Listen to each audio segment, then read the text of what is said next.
Hello, my name is Brad Haynes with CHAUVET Professional, and this is Tech Talk. This week on Tech Talk, we're going to talk about demystifying quality of light. You've probably seen some of these acronyms out in the wild when looking at different lighting product specifications. This alphabet soup can be a bit confusing and a bit misleading towards picking the right variant for your application when it comes to quality of light type of decision based on data. While there are many variants out there today, I'm going to speak about two and the current state of many manufacturer specification offerings. That is of CRI, which has been the de facto go-to color rendering variant for some time, and then that also of TM-30, which many feel should be considered more of the front runner now when evaluating more concise data concerning. I will also give examples of both and show you how to read and better understand some of this data, chromaticity reports, and information, all in an effort to help you better understand what it means and how to better understand and make use of this data. So let's first review a few definitions. First, what is color rendering? Let's start with the definition from the CIE International Vocabulary. Color rendering is the effect of an illuminant on the color appearance of objects by conscious or subconscious comparison with the color appearance under influence luminant. So it can be said in several ways, but summarized in short, color rendering is the property of lighting fixture which describes how the light it produces will affect the appearance of colored materials, what we are talking about today. Another one that you often see is CCT. This stands for Correlated Color Temperature. It's essentially a gauge of how yellow or blue the color of light emitted from a source appears. It's measured in Kelvin unit and is most found between 2200 degrees and about 6500 degrees. But you can see from the examples here the different ranges. The examples of a black body, the sun, the color temperature of sunlight above the atmosphere is about 5900 K. The sun may appear red, orange, yellow, or white from Earth depending on its position in the sky. Likely you've also seen a diagram that looks like this on various specifications from fixture manufacturers. This is called a chromaticity diagram, which shows the chromaticities of the plankton or a black body radiator at different temperatures. All lie on a continuous curved line called the Planckian locus that show the various different color temperatures across. Each of the images here actually show a different source of white light. They really are different. White light can be composed from a broad selection of colors. But any color temperature can be reached in a number of different ways. The higher the color temperature, the more blue bias it has. The lower the color temperature, the more red biased. You can see a few examples here. The color of an object is determined by the color of light it reflects. It is important that a light source emits light with all the colors of light in it. The Color Rendering Index, CRI, has been the go-to measurement when speaking about the quality of different sources of light. Look at the fluorescent. There are some big gaps in the spectrum, meaning that you won't be able to see those colors reflected back when it shines on an object. But it may have a great CRI. Incandescent light is the light source which is often considered the best CRI. It serves as an index of 100 because the spectrum provides all the wavelengths. Also, CRI is not comparable across units that have the same temperature. You can have really different CRIs all from different sources at any temperature or any color temperature. So, CRI. Developed in the 1930s and then updated in the 1970s, the Color Rendering Index, CRI, was the first industry standard for measuring how color appeared under different light sources. Every type of lighting has its place on what's known as the Color Rendering Index chart. That chart measures a scale from 0 to 100, depending on how accurately it can produce light that matches a naturally referenced light source, such as the sun. But it has issues. So, quantifying color rendering with a numerical method is hard. Initially, many years ago when the CRI was developed, the CRI score is basically a light source was computed by computing the color of 8 reference color chips. So if we're testing an LED, for instance, with the source of 3200K, you would compare these 8 paint chips lit by LED versus the 8 chips lit by a real 3200K source. It would then take the average across those and come up with an overall score. There was a fear even back then that those 8 samples were not enough, so CRI was then expanded to 14 color samples, which you see an example here. Even considering this, these 14 samples do not really cover a wide enough variety of material colors, and since they all come from paints, they really only tell us how a light source makes those paints appear. A score of 100 is perfect, and that means that the light source being tested renders colors exactly the same as the reference light. A score of 80 and above was considered good, while 90 and above is considered excellent. However, one of the problems with CRI, which is addressed in TM-30, which we'll talk about a little later, is that a singular number value doesn't tell us the hues where there is a color rendering error compared to the reference light source, nor do we learn the direction or the degree of the rendering errors. In other words, what hues are not rendered correctly? CRI doesn't tell us. Are those hues made to appear more or less saturated? Doesn't tell us. Are those hues shifted toward an adjacent hue? CRI number doesn't tell us. And how big are those color distortions? Unfortunately, CRI and that numeric value doesn't tell us that information. So let's look at an initial example. Take these images on the screen here. They're actually all the same CRI, but have different saturations. So what we know in the explanation is that CRI is equals the average color error.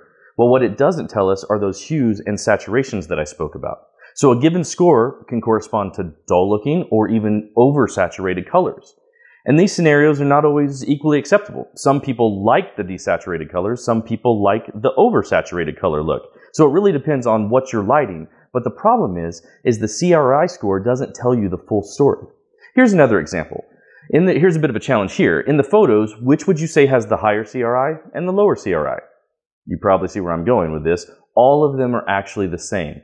This lies in part of the problem with just considering CRI. So, what is out there that can help us get them a little more data and a better representation? Well, that's where TM-30 comes in. The Illuminating Engineering Society, or IES, has developed a very well-received new color rendering metric called Ies Method for Evaluating Light Source Color Rendition, Technical Memorandum 30. In other words, TM-30. It uses much more modern methods of quantifying color, relies on real spectra measured from the world, and uses many more color samples. So this graphic shows you some of the differences between CRI and TM-30, but a large part of the difference was transforming from the 8 color samples to the 99 color samples, which offer a much more desirable properties that can give a better prediction of color rendition. So there are many small limitations to CRI, but the limitation I'm going to discuss today is that CRI is really a fidelity metric only. So it only tells us a little bit about color rendering, the accurate rendition of color as they appear under a reference illuminant. But TM-30 provides a whole lot more.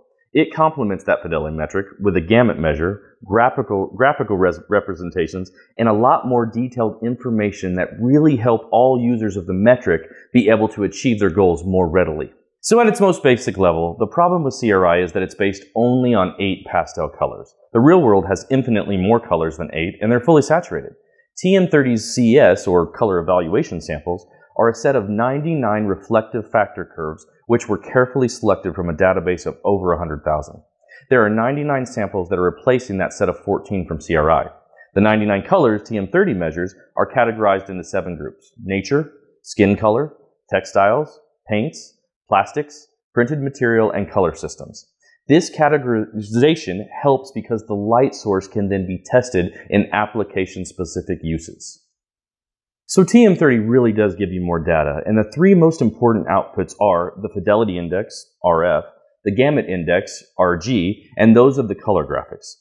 So TM-30's fidelity index. Well, long story short, how closely can a given light source render colors compared to the sun? So where CRI uses the 8 pastel colors, TM-30's fidelity index, also called RF, uses the 99 colors I talked about, chosen from real-world objects.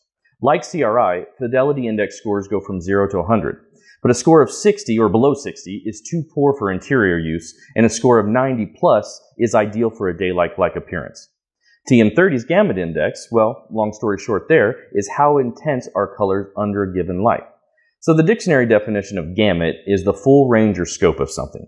And TM-30's gamut index, which is also called RG, measures the full range of color saturation. So a gamut score of 100 means that the colors render the same under artificial light as they do under natural daylight. In other words, it gives you a metric for whether incorrectly rendered colors will be oversaturated or undersaturated. And then we get a vector graphic. And a long story short there, which colors are actually saturated or desaturated. So unlike fidelity and gamut that I talked about, which are numerical scores, the vector graphic is actual visual representation of which colors are more or less intense. So like the black circle on the graph shows the reference light and the red circle shows the tested light. and where on the color spectrum it over and under saturates colors. If the circle is perfectly overlapping, then the tested light matches the sun's light.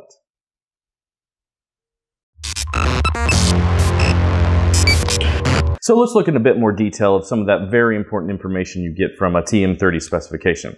This particular color vector graphic is for a high-pressure sodium lamp. Let's look at some of these components in a bit more detail, shown here in a two-dimensional plane. We'll start with the image on the left. The black circles represent the 99 color evaluation samples when illuminated by a reference source. The red diamonds represent the same 99 color evaluation samples when illuminated by a test source. If the diamonds perfectly overlap the black circles, then the fidelity index would be 100. In this case shown, because there's not an overlap, the fidelity index would be less than 100. So then on this image, the A prime and the B prime are divided into 16 wedges, or bins. Each bin contains numerous color evaluation samples. To determine the Gamut Index, the A prime and the B prime are averaged for the color evaluation samples within each bin, and the result is actually what's shown in the image on the right. So that is how we then get to this graphic.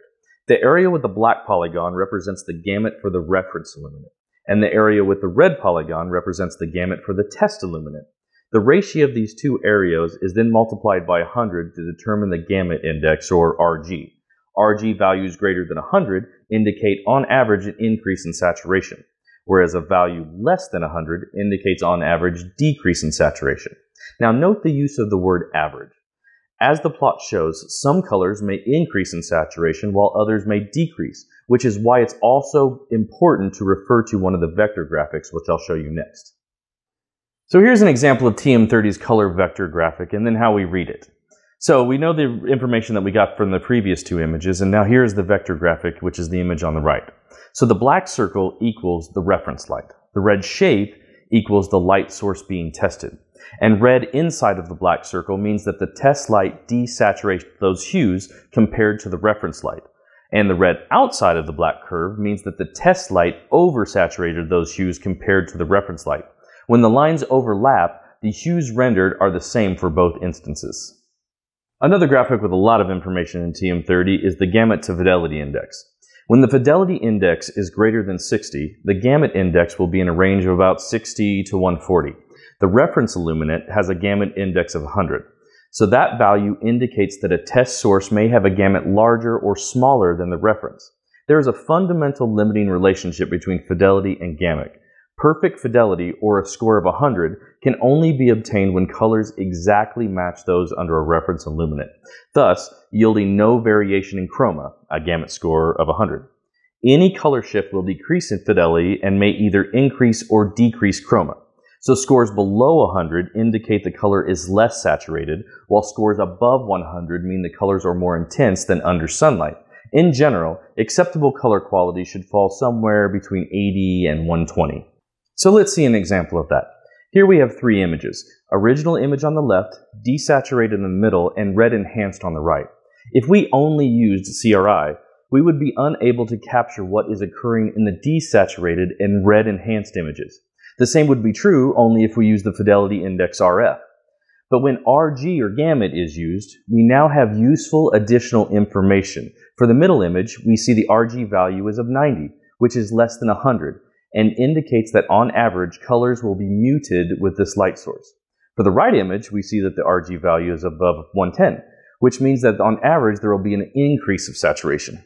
Note that because RG and RF values are based on averages, they do not indicate which colors will be distorted, which leads to intrinsic limitation of just average values in general. That is why it is also important to reference the color vector graphic in TM-30. So let's break that down a bit. The color vector graphic is a visual representation of hue and chroma shifts for all colors. It is based on the average chromaticity coordinates calculated for the color evaluation samples of each of the 16 hue angle bins. The 16 hue angle bins used in the calculation of TM-30 color vector graphic and numerical subindices were established to be equally sized slices of a flattened object chromaticity space. So the bins were numbered sequentially beginning with the A axis, or red region. Bins 4 and 5 are yellow, 8 and 9 green, and 12 and 13 blue, as shown. The average shift created by the test source relative to the reference for the samples in the bin is plotted with arrows. The ends of the areas are connected to form a shape that characterizes the test source gamut, which is an example of the picture there on the right. Where the line for the test source is outside of the circle, the test source is saturating colors in that hue range. Likewise, where the line for the test source is inside of the circle, the test source is desaturating those hues relative to the reference. Arrows that are not perpendicular to the circle indicate that a hue shift is also occurring. Once you are familiar with its elements and their meanings, the color vector graphic can quickly and easily communicate how a source will render a wide variety of different colors. So let's go back to that sample image I showed you just a little bit earlier. These are two vector graphics that explain both and how you can read them. So on the desaturated side, you can see that the red circle actually is inside of the black circle, and that the red color and then a little bit of the green and blue are heading inside as well. So that means that those would be tendency to be undersaturated. Whereas the red enhanced or oversaturated image, you can see that the red circle is coming on the outside of the black circle in that same red, green, and blue images, which means they would be oversaturated. So, when reading a color vector graphic, we know that fidelity is approximately the average length of the arrows. Gamut is the ratio of the area of the black circle and the red shape. So for each arrow corresponds to a hue bin change. We can look at the length of the arrow, which is the fidelity, or the isolate, the amount of chroma change, by calculating how much the arrow is pointing inward or outward. So then in this graphic, you can see an example of all of that information in a numerical reference chart in different visualization tools. So these are the 16 bins. These are where the colors fall in the fidelity index, and then below is the different changing chroma. So for instance, in bin 5, you can see that the fidelity index is of a 72, and that those colors tend to be a bit more saturated. So when looking at a TM-30 report, here's an example of 3 and a few snapshots of the performance of typical sources that most of you would be familiar with and recognize. The first is a halogen MR16. This image on the upper left is a bar chart of those 99 lines, or the 99 color samples that I talked about earlier. The numbers are not shown, but there is a 0 for the lower left and 100 for the upper right. So in this case, because this is a halogen MR16 that has a fidelity index close to 100, all of those values are close to 100. So there's not much variation. So is TM30 the future of color rendition? Is it the standard? TM30 was introduced with the intention to provide a new way of measuring light fidelity and help users analyze the color characteristics of both modern and traditional solid-state light sources. This brings a greater fairness and accuracy of the measurement. So bringing everything back home and going back to our earlier picture and challenge, this would be how the breakdown would go for each and its relative shift. A key takeaway is that trying to specify a single number for preference might be a bit of a misguided approach, because preference is really an application-dependent criteria. TM30 allows for more information to a specifier towards these preferences. Otherwise, like I mentioned in this image, all of these illuminants would be a CRI of 80, but what they're illuminating could look vastly different. So for instance, here is our baseline. One of our illuminants could have a CRI of 80, but it can introduce colors that have a hue shift one way. Another can have a same CRI, but a hue shift the other way. You can see how it affects the image.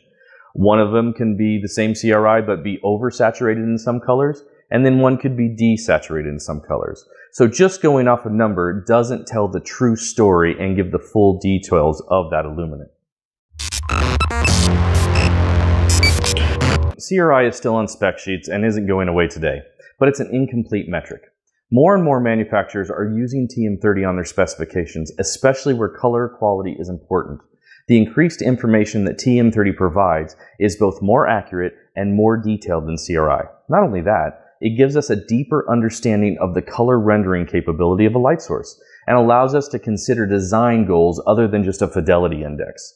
Many designers care about this, and we at CHAUVET are working diligently to provide all the information that we possibly can towards this endeavor as well. Case in point, this is an example of the Chromaticity report that we make available. This particular one is on the new Maverick Silence 2 profile. So when speaking of both instances that we talked about today, you can see here on the middle image is the CRI report. So you see all of those different variants that we talked about and that relationship to those different colors. But then also you get the full chromaticity report in regards to TM30. So all of those different variants we talked about have a visual representation on. So you have the fidelity index, the gamut index, where it falls on the line, as we saw an example of earlier, an RF by hue of those 16 different bins. The color vector graphic, you can see how the illuminate falls on there, as well as the shift in hue, and then the differences of the 99 color evaluation samples. All in an effort to make sure that you get the most information when you're picking a specific product for any application. So in closing, while with CRI it seemed quite simple, a higher CRI score equals better, more accurate color representations for a given light source, unfortunately it's incomplete. However, TM-30 provides users and designers with more information critical to making informed decisions for the optimal light source. Also, by providing numerical scores on color faithfulness and saturation, as well as visualization aspect, it is far clearer which colors a given light source can render well. The CRI scale is easily gamed, and the single score doesn't tell the whole story about the light. While there's no single best TM-30 score, you'd see near-perfect overlapping on a color vector graphic, which would be ideal when you need to mimic natural sunlight. TM-30 documents a calculation procedure. It does not specify criteria for any measurement or stipulate how the measurement should be applied. To obtain maximum benefit from TM-30, one must move beyond a higher number is better type of mentality. The best source depends on the needs of the application and isn't always the reference illuminate. Now note in all of this, those scores are all based on the reference illuminate at its core. Once you start changing a light source by adding CMY or CTO or by tweaking the LED values in an RGB AL system, for instance, then all of these scores go out the window. I thank you once again for joining us for this week's Tech Talk. I hope this has helped in bringing some better understanding for the very interesting subject of color rendering. There are quite a few additional resources available on the topic and much more information about TM-30 specifically at the IES website. Of course, knowledge is power. If you have any questions, we are here to answer them. Feel free to ask, and until we meet next time, stay safe and see you soon.